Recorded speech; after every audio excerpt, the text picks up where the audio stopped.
texto que desejamos ler se encontra no profeta Isaías, no capítulo 9, versículo de número 6, que nos diz: porque um menino nos nasceu, um filho se nos deu, e o principado está sobre os seus ombros, e o seu nome será maravilhoso, conselheiro, Deus forte, Pai da eternidade, príncipe da paz. Louvado é o nome do Senhor Jesus. Querido amigo, irmão, nós temos observado que o povo evangélico tem carregado uma tradição, tem carregado um dogma este que divide Deus em três pessoas, dizendo-se, falando da existência de um Deus Pai, um Deus Filho, um Deus Espírito Santo. E por vezes há uma grande confusão,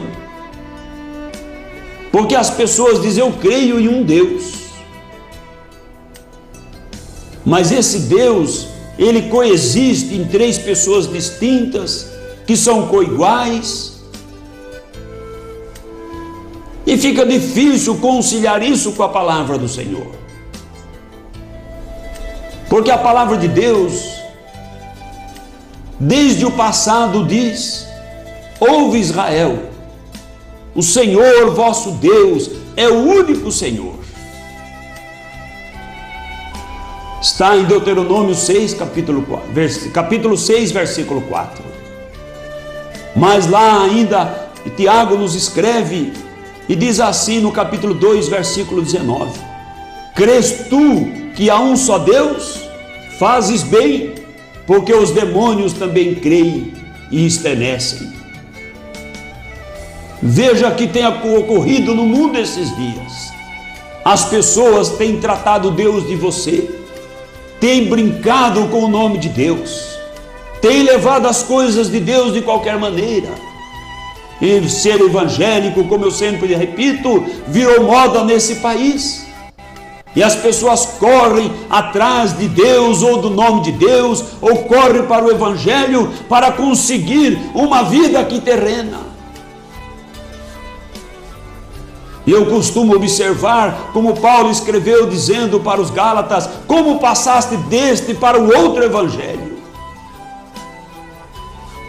A Bíblia diz a respeito de um evangelho, o evangelho eterno, o evangelho de poder, o evangelho que Paulo diz é o poder de Deus para a salvação daquele que crê, o evangelho que transforma o homem, que regenera a vida, que cria temor no coração, que cria reverência na presença de Deus, o evangelho que traz para o homem agora regenerado e convertido o interesse de obediência das Sagradas Escrituras, porque recebe o Espírito Santo, que o Senhor Jesus Cristo disse: e o Espírito de verdade vos guiará em toda a verdade.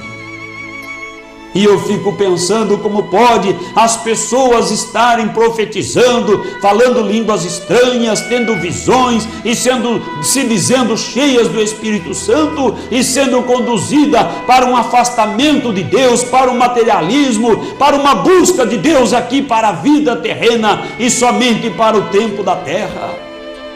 E estaria Deus tão interessado em que o seu povo prosperasse tanto aqui? Ou está Deus interessado que a pessoa chegue ao conhecimento da sua palavra, como nos escreve o texto do apóstolo Paulo, chegue ao conhecimento de que há um só Deus e ao arrependimento para a salvação gloriosa da alma? Essa ideia de um Deus tríplice, essa ideia trinitária, essa divisão de Deus em três deuses, além de combinar ou de não combinar de forma alguma com as Escrituras, combina com o paganismo. Porque se você tomar o dicionário da língua portuguesa, encontrará lá paganismo, forma de adoração de múltiplas divindades. Quantas divindades precisa para ser múltiplas? 1.000, 2.000, 3.000, 5? Basta ter duas. Basta existir para a pessoa dois deuses e a pessoa estará incorrendo no paganismo. Deus nunca tolerou essa ideia. Desde o princípio ele vem enfatizando para Israel a existência de um só Deus, o único Deus verdadeiro, contrapondo a ideia pagã de várias divindades.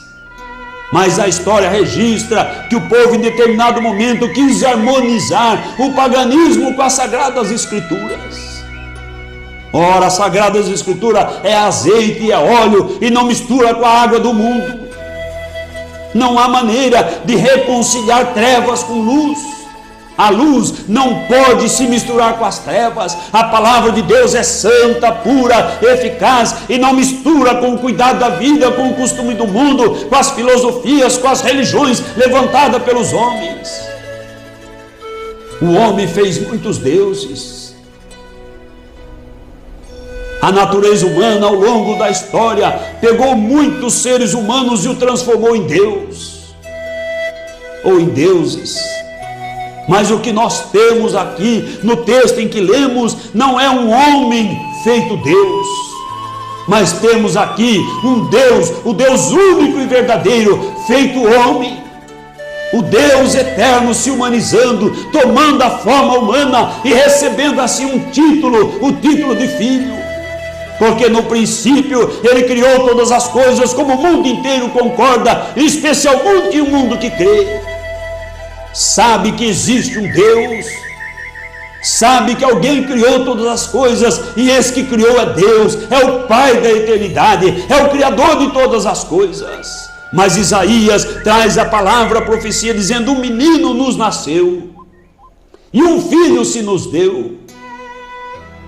E quem é esse menino que nasceu? Quem é esse filho que foi dado em benefício, em favor da humanidade? Todos conhecem a história lá em Belém, no tempo em que o governador mandou recadastrar o povo, fazer o censo. Não havendo lugar em nenhuma hospedaria, lá na manjedoura, lá na estrebaria, foi colocado alguma coisa para que uma criança, uma mulher pudesse dar à luz a uma criança ali. E os pastores viram a estrela brilhar e indicar o lugar para que eles pudessem ir ali e adorar, porque ali há nascer uma criança para ser adorada, e só Deus pode ser adorado. Então quem nasceu ali foi Deus. Deus tomando a forma humana. E Deus tomando a forma humana não deixou de ser Deus. Não deixou de encher os céus e encher a terra. Normalmente se pensa na divindade pensando na natureza divina. Mas aqui nós temos a divindade tomando a natureza humana. E daqui por diante nós observamos no tempo em que ele opera neste mundo como filho, nós observamos a dupla natureza da divindade, ora falando como homem, ora falando como Deus. Não há dúvida de que Jesus é Deus, porque ele recebeu adoração e ele mesmo ensinou que só Deus pode ser adorado.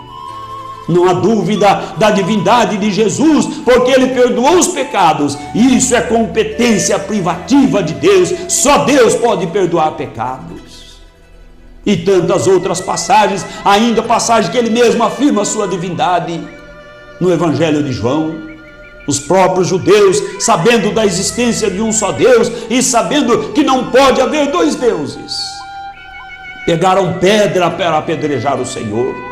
Está em João 8, e queriam apedrejá-lo, e ele ainda perguntou: por que vós me apedrejais a mim, homem que tem falado a verdade e feito obras boas? Por qual das obras boas me apedrejais?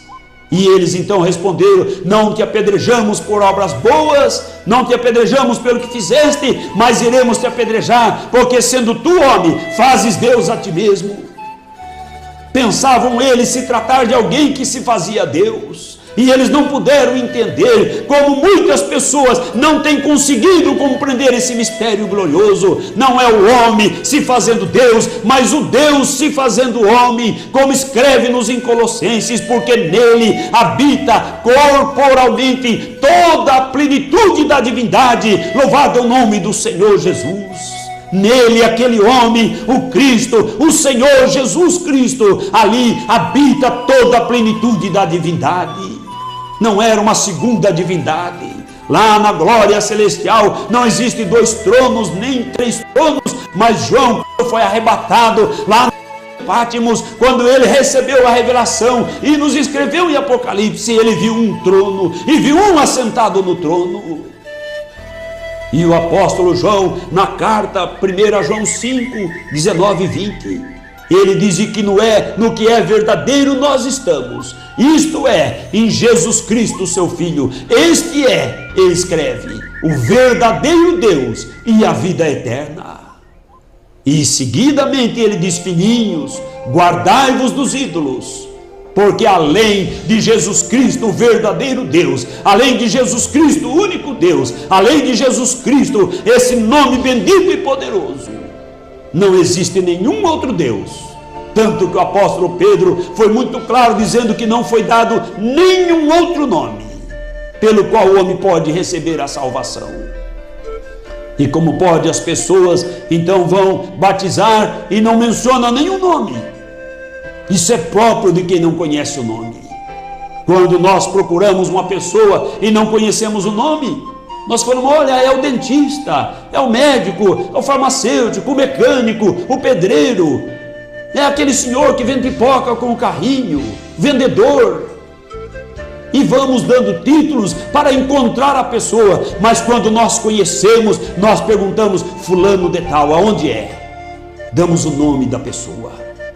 Assim é o povo de Deus, quando recebe a revelação do nome do Senhor Jesus Cristo, que ele mandou que em seu nome se pregasse o arrependimento. Por que será? Porque diz aqui: um menino nos nasceu, lá em Belém nasceu o menino, o filho se nos deu, e o principado está sobre os seus ombros, o poder está sobre ele, e o seu nome será maravilhoso. Não falou qual era o nome, mas indicou: é maravilhoso. E Manoá, pai de Sansão, quando recebeu a promessa do nascimento de Sansão, ele perguntou: qual o seu nome? Para que eu possa fazer um sacrifício, oferecer um sacrifício quando cumprir a palavra. E o Senhor então disse para ele: por que perguntas pelo meu nome, visto que é maravilhoso? Ele é maravilhoso. E diz aqui: conselheiro. Hoje quantas pessoas dizem: olha, o Espírito Santo nos aconselha, o Espírito Santo nos guia, ele nos orienta, ele abençoa, ele é luz. Quem é conselheiro? Senão esse menino que nasceu, senão esse Deus que se fez homem, senão o Espírito Santo que está em nós. E diz aqui: Deus forte. Haveria necessidade de mais alguma leitura ou mais algum texto para reconhecer que Jesus é Deus? Não só é Deus, como é Deus forte, diz aqui. Ele é Deus forte, Deus verdadeiro, louvado o nome do Senhor. Qualquer outro Deus que não Jesus não é forte e não é o Deus verdadeiro. Que mais Jesus é? O profeta diz aqui: Pai da eternidade. Jesus é o Pai da eternidade. Então Jesus é o Filho, todo mundo concorda. Mas Jesus é o Pai da eternidade, é o Pai tomando a forma humana, o Pai que se fez Filho, o Deus que se fez homem. E diz aqui: Príncipe da paz. Por isso ele disse: deixo-vos a paz, a minha paz vos dou. Aquele que recebe Jesus como seu Salvador, como seu Senhor, recebe a salvação preciosa da sua alma e recebe a paz que excede a todo entendimento, porque ele é o príncipe da paz. E ele lhe dá a paz no seu coração, aflito, amargurado, angustiado, ou carregado de pecado, ou de vícios, ou de qualquer coisa que seja. Ele liberta e transforma, porque é para isso ele veio a este mundo, para resgatar, para buscar aquele que estava perdido, para trazer luz, revelação gloriosa de Deus, para que o homem não esteja mais metido no paganismo pecaminoso, idólatra, perverso e metido na ignorância e com as vistas embaraçadas pelo cuidado da vida, mas esteja honrando a este único e verdadeiro Deus, como diz a palavra do Senhor: filhinho, guardai-vos dos ídolos. E ainda Isaías 45, 44, ele diz: há outro Deus? Não há outro Deus que eu conheça, não há outro Deus além de mim. Deus nenhum formou antes de mim, e Deus nenhum haverá depois de mim. Se não haverá um outro Deus depois do Deus do Velho Testamento, como o menino que nasceu pode ser Deus? Só porque ele é o mesmo Deus do Velho Testamento. É o próprio Deus. Louvado é o nome do Senhor Jesus Cristo. Ainda vale observar, em Apocalipse capítulo 22, versículo 13, diz assim que ele é o primeiro e o último. Ele é o alfa e o ômega, o princípio e o fim. Louvado o nome do Senhor Jesus Cristo. E as pessoas dizem, Jesus é a terceira pessoa da Trindade. O mundo pode falar isso, mas quem serve a Jesus jamais pode acreditar e afirmar tal coisa, porque ele diz, eu sou o primeiro e o último. Quem é que é mentiroso? O Deus do Apocalipse, que diz que é primeiro e último, ou as pessoas que dizem que ele é a terceira pessoa da Trindade? Quem está equivocado? A quem falta esclarecimento?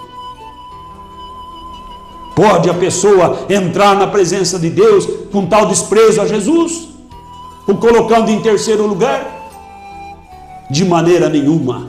Não existe um primeiro, um segundo, um terceiro Deus, mas existe um só Deus, que é colocado em primeiro lugar, porque é o seu lugar. Embora ele se manifestou criando, embora ele se manifestou tomando a forma humana, embora ele se manifesta hoje como Espírito Santo nas nossas vidas. Não existe segundo lugar, porque não existe segundo Deus. Não existe segunda pessoa, porque não existe segundo Deus. Não existe segunda personalidade em Deus, porque Deus é uno. E Ele é verdadeiro e fiel. Que o Senhor esclareça o seu coração e possa falar bem alto na sua alma, e você possa correr para a verdade e adorar o Senhor em espírito e em verdade, honrando este nome e invocando este nome precioso na sua vida e descendo as águas do batismo no nome do Senhor Jesus Cristo, o único e verdadeiro Deus. Crês tu que é um só Deus? Fazes bem, mas procure conhecer o nome deste único e verdadeiro Deus. Nele habita corporalmente toda a plenitude da divindade. Por isso ele é o verdadeiro Deus e a vida eterna. E no que é verdadeiro estamos, isto é, naquele que se fez homem, seu Filho, o verdadeiro Deus e a vida eterna. Filhinhos, guardai-vos nos ídolos. E eis que eu sou o primeiro e o último, o alfa e ômega, o princípio e o fim. Não adianta querer mudar as coisas do Senhor. Ouve, Israel, o Senhor vosso Deus é o único Senhor. Um menino nasceu, um filho se nos deu, o principado, o poder está sobre os seus ombros. E o seu nome será maravilhoso, conselheiro, Deus forte, Pai da eternidade e príncipe da paz. Louvado seja Deus. Que Deus lhe abençoe neste nome precioso.